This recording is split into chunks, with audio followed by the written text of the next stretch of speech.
Hey Vogue, I'm Carly Kloss, and I'm gonna create a super easy beach look for you.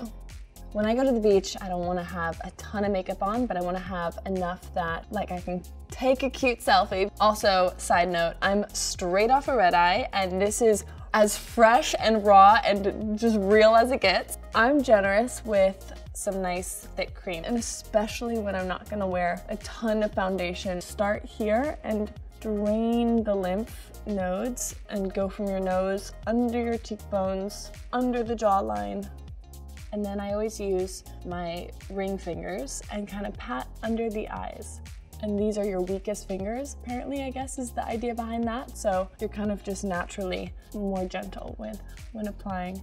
This is an eye gel, and I love it because it's all in one. For me, I'm always using extra and really being generous around the entire eye area, on the eyelid and above the brow. I think we all know that feeling when it's the start of summer and you haven't quite got that sun-kissed look yet, so you have to fake it till you make it and use a little bit of tinted moisturizer. I have a tinted moisturizer that has SPF.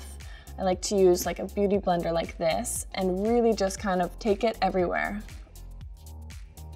I like to use a waterproof concealer. You don't need a lot. It's really more about blending it in.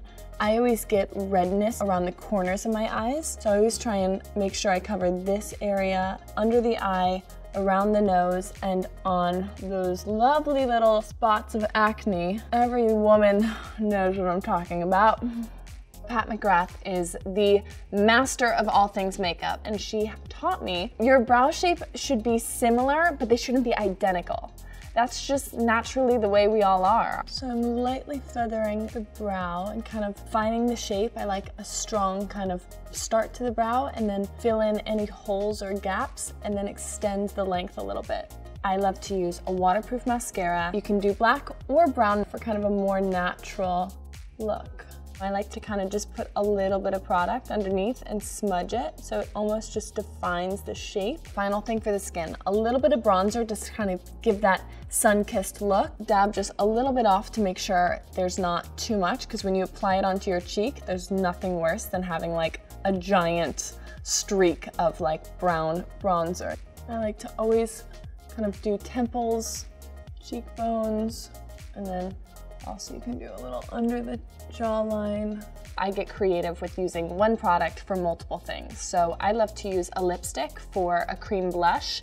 And also if you're gonna go from the beach to dinner, you can use that same lipstick for your blush and then also for a great color on your lip. Since I'm going to the beach, I'm gonna go more corally. Make a smile and find the shape of your cheeks and blend it in. Voila! I'm ready to go hit the beach.